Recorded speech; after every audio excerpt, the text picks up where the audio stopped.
दोस्तों, आज की कहानी का नाम है ईमानदारी का फल। काफ़ी समय पहले की बात है। प्रतापगढ़ नाम का एक राज्य था। वहाँ का राजा बहुत अच्छा था, मगर राजा को एक सुख नहीं था।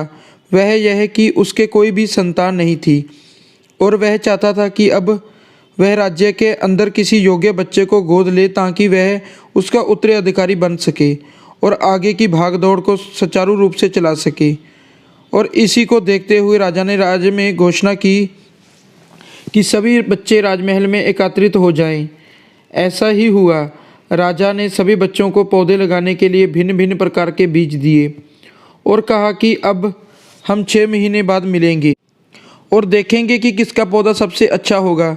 महीना बीत जाने के बाद भी एक बच्चा ऐसा था जिसके गमले में वह बीज अभी तक नहीं फूटा था, लेकिन वह रोज़ उसकी देखभाल करता था और रोज़ पौधे को पानी देता था।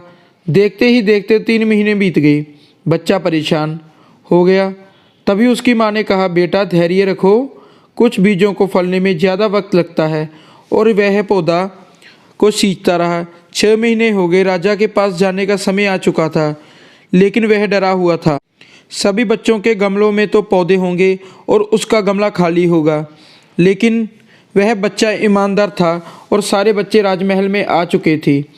कुछ बच्चे जोश से भरे हुए थे क्योंकि उनके अंदर राज्य का उत्तराधिकारी बनने की प्रबल लालसा थी। अब राजा ने आदेश दिया, सभी बच्चे अपने अपने गमले दिखाए। मगर एक बच्चा सहमा हुआ था क्योंकि उसका गमला खाली था। तभी राजा की नज़र उस गमले पर गई। उसने पूछा, तुम्हारा गमला तो खाली है? तो उसने कहा, लेकिन मैंने इस गमले को 6 महीने तक देखभाल की है। राजा इसकी ईमानदारी से बहुत खुश हुआ कि उसका गमला खाली है। फिर भी वह हिम्मत करके यहाँ आ तो गया। सभी बच्चे गमले को देखने के बाद हंसने लगे। राजा ने उस बच्चे को सभी के सामने बुलाया और सहम गया और राजा ने गमला सभी को दिखाया। सभी बच्चे ज़ोर ज़ोर से हंसने लगे। राजा ने कहा, शांत हो जाइए, इतने खुश मत होइए। आप सभी के पास जो पौधे हैं वो सब बंजर हैं। आप चाहे कितनी भी मेहनत कर लें, उनसे कुछ नहीं निकलेगा, लेकिन असली बीज यही है। राजा उसकी ईमानदारी से बेहद खुश हुआ और उस बच्चे को राज्य का उत्तराधिकारी बना दिया गया। लेकिन हमें इस कहानी से क्या सीखने को मिला?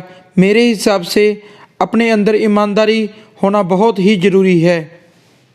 धन्यवाद दोस्तों। मेरे को लगता है कि आपको मेरी वीडियो बहुत अच्छी लगी होगी, तो कृपया इसमें कमेंट और शेयर करें।